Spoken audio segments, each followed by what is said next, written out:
Eu penso sempre muito sobre isso, sobre o ministério da sarça.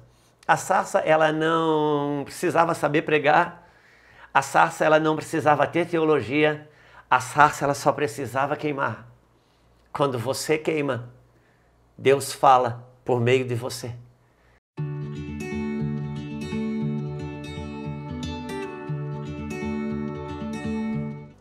Eu gostaria de falar de algo que eu tenho percebido ao longo dos anos na minha caminhada ministerial.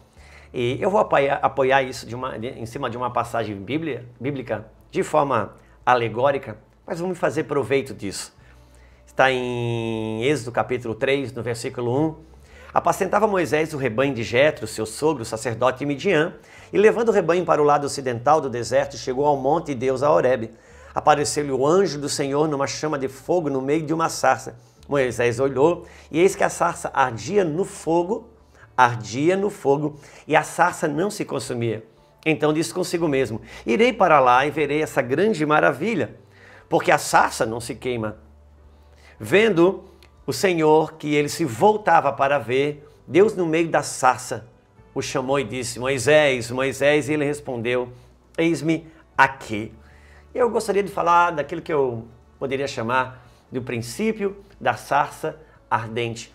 Volto a repetir, não é algo literal, eu estou fazendo uma aplicação e estou explorando de forma alegórica isso. Mas Moisés, Deus falou com ele por meio de uma sarça ardente. Importa dizer que quando Moisés viu uma sarça queimando, não foi algo espantoso para ele, porque Moisés tinha essa frequência de ida ao deserto, e no deserto, no calor do dia, as sarças queimavam, pegavam fogo, porque sarça é um pé de espinhos que queima muito facilmente, e no calor do deserto durante o dia, elas pegavam fogo. Só que ao mesmo tempo, no final do dia, durante a noite, no frio do deserto, elas apagavam. Então Moisés ia todo dia ao deserto e ele olhava para as sarças que estavam pegando fogo, né? E aquelas que já tinham queimado no dia anterior. Mas ele começou a perceber numa das suas idas e vindas que tinha uma sarça que parecia que ela queimava, mas ela não apagava com a noite, ela queimava, mas não se consumia. E a Bíblia diz que Moisés se aproximou dessa sarça, chegou uma hora que ele chamou a atenção, essa sarça parece que eu tive ontem aqui e ela estava queimando e agora parece que continua queimando ontem, continua queimando hoje. Ele se interessou, aproximou e Deus falou por meio da sarça. Eu gostaria de falar sobre o princípio da sarça ardente.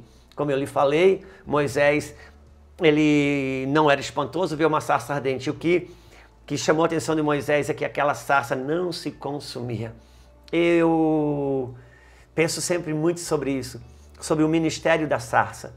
A sarça, ela não precisava saber pregar, a sarça, ela não precisava ter teologia, a sarça, ela só precisava queimar.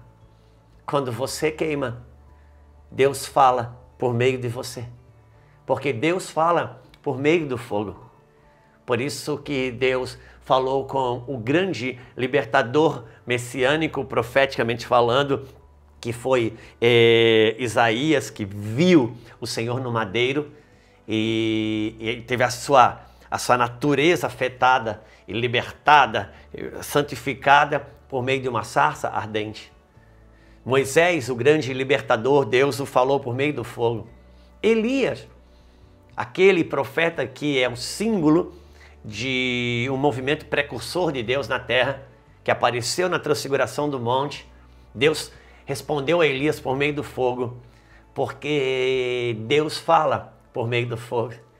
E uma coisa que eu sempre prestei muita atenção na vida do meu pastor, o apóstolo Hermínio, eu sempre o olhei e disse: ele é uma sarça. Não tem a melhor das teologias, talvez, não tem a melhor dos esboços, talvez, mas ela é uma sarça. E quando você queima, Deus fala por meio de você. Eu não estou falando de um frenesi pentecostal. Eu estou falando daquela chama de Deus dentro de você que você não deixa apagar. Sabe, o pacto da velha aliança é que o povo se encontrou no meio, na presença do monte, e o monte queimava e o monte fumegava. É um show pirotécnico poderoso. Isso na velha aliança. Na nova aliança, Deus pegou o fogo, as trombetas, o queimou e toda aquela glória e colocou dentro de você por meio do novo nascimento. Por isso eu estou dizendo, volto a falar, não estou falando de um frenesi pentecostal, mas quando você mantém a chama de Deus acesa dentro de você, Deus fala por meio de você. É muito interessante pensar sobre isso, porque aquela sarça, ela queimava durante o dia, não era só ela. Todas as sarças acabavam pegando fogo durante o dia. Por quê? Porque tem sarças que pegam fogo durante o dia. No meio de um avivamento, onde tem oração, onde tem toque de Deus, elas pegam fogo. O diferencial daquela sarça não era queimar durante o dia. O diferencial daquela sarça era que ela não apagava durante a noite. Porque tem os dias sombrios. Tem os tempos sombrios. Quando a Bíblia fala que o choro pode durar uma noite, não está falando de 12 horas sem luz, não está falando das 6 da manhã, das 6 da noite às 6 da manhã, não, mas de um tempo escuro, de um tempo frio, do tempo sombrio, onde a sua sarça, a sua chama, ela é tentada a se apagar. E Deus fala com os libertadores por meio daquela sarça, não só que pega fogo quando sente o toque de Deus, mas que não se apaga quando vem tempos sombrios e tempos frios. Por isso, queria encorajar você a nunca deixar a chama de Deus apagar dentro de você. Quando você é uma sarça, quando você queima, você não se consome. Quando você para de queimar, você passa a se consumir. E isso é bastante penoso. Por isso, gostaria de deixar isso dentro do seu coração. Acenda durante o dia, mas não se deixe apagar durante a noite. Você foi chamado para queimar uma chama de Deus dentro do seu interior. Enquanto ela não apagar dentro de você, Deus continua falando. Seja uma sarça que não se apaga. Deus abençoe.